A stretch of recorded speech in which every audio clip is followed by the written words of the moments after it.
আরে কাশিম চাচা কেমন আছেন? বেশি ভালো না মা, বড় চিন্তার মধ্যে আছি। কেন চাচা, কি সমস্যা? কিছু তথ্যের লাগিয়া অনেকদিন ধরে হাসপাতালে ঘুরতেছি, কিন্তু তথ্যগুলো হেরা দিতেছে না। চাচা, অবশ্যই তথ্য পাওয়ার অধিকার আপনার আছে, আপনাকে তো তারা তথ্য দিতে বাধ্য। কিন্তু হেরা কয় হাসপাতালে কোনো তথ্য জানার অধিকার নাকি আমার নাই। চাচা, সরকার তথ্য অধিকার আইন জারি করেছে, সেটা কি জানেন? না তো মা, সে আইন দিয়ে কি হয়? সেই আইনে আবেদন করলে আবেদন পাওয়ার পর 20 থেকে 30 কার্যদিবসের মধ্যেই তারা আপনাকে সকল তথ্য দিতে বাধ্য। কও কি মা, খুব ভালো আইন তো। তাইলে তুমি আমার তথ্যগুলো পাইবার ব্যবস্থা করে দাও না। ঠিক আছে চাচা, এখন আমার সাথে আমাদের বাসায় চলেন, কি করে আবেদন করতে হয় আমি আপনাকে দেখিয়ে দিচ্ছি। ঠিক আছে। এই মন্টু, জি চাচা। এই শিলুদের বাড়িতে একটু আছে। আচ্ছা।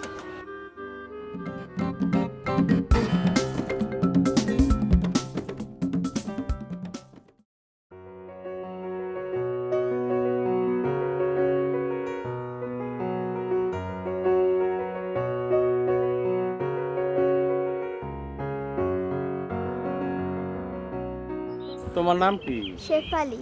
শিউলি বাড়িতে আছে? হ্যাঁ আচ্ছা, আমি ডেকে দিচ্ছি।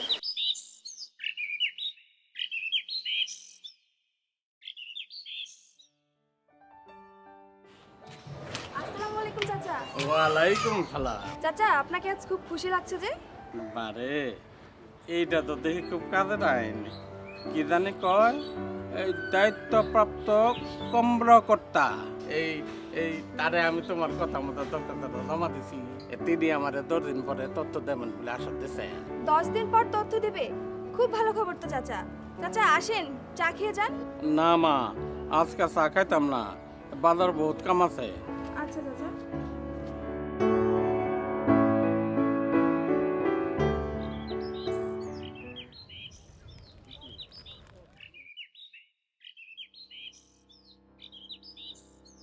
কেমন আছেন চাচা?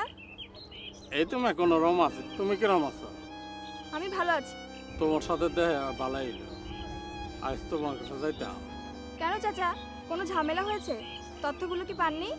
না রে মা, ডাক্তার সাহেব কইছে আরো 7 দিন পরে যাইবা। ঠিক আছে চাচা, চিন্তা করেন না, একটু ধৈর্য ধরেন। আচ্ছা মা।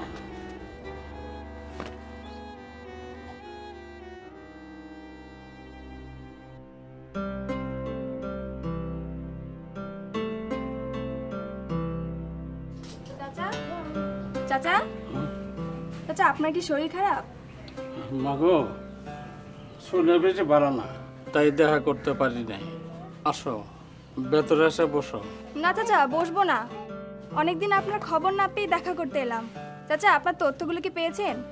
না মা, ডাক্তার সাহেবের বাপ সাপ কিছুই বলতেছে না। এক কইছে তদন্ত কমিটি কইরা নাকি আমার তথ্য দেবে। আহারে, তথ্য দেবে না তো একদিন ঘোরাচ্ছে কেন? চাচা, হতাশ হবেন না। দায়িত্বপ্রাপ্ত কর্মকর্তা তথ্য না দিলে সিভিল সার্জনের কাছে আপিলের বিধান আছে। দেখি তিনি কি করেন। না রে মা, এত ঝামেলা বাদ দাও। সিভিল সার্জনের কাছে নালিশ করলে আমার যদি কোনো ক্ষতি হয়। চাচা, নালিশ বলছেন কেন? এটাই তো আইন। আর আপনার কেন? ওই ডাক্তারের তো ক্ষতি হবার কথা।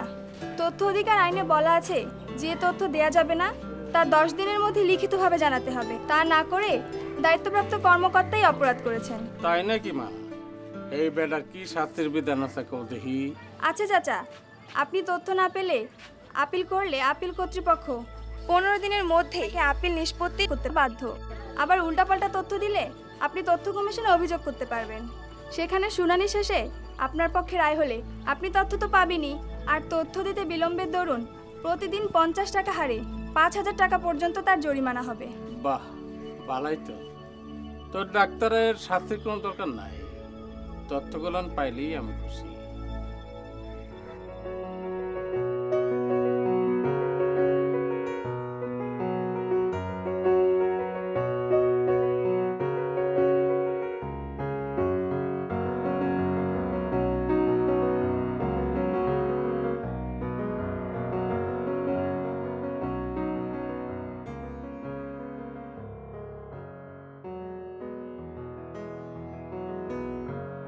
আমার আপিলটা একটু বিবেচনা করুন। যে জি জি, আপনার আপিল অবশ্যই আমরা বিবেচনা করব।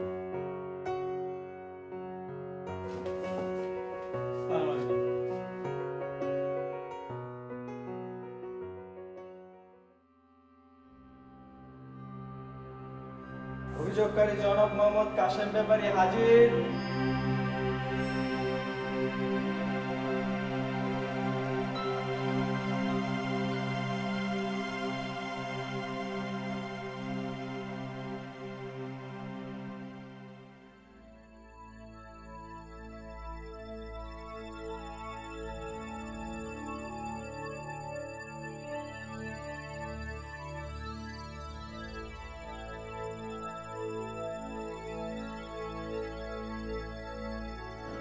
সার্বিক বিবেচনায় উপজেলা স্বাস্থ্য কমপ্লেক্সের দায়িত্বপ্রাপ্ত কর্মকর্তা অপরাধ গুরুতর হলেও তিনি দোষ স্বীকার, দুঃখ প্রকাশ এবং ক্ষমা প্রার্থনা করায় কমিশন নমনীয় হয়ে তথ্য অধিকার আইন 2009-এর 25-11 খ এবং 27-1 খ ঘ এবং ম অনুসারে তাকে 1000 টাকা জরিমানা করা হলো।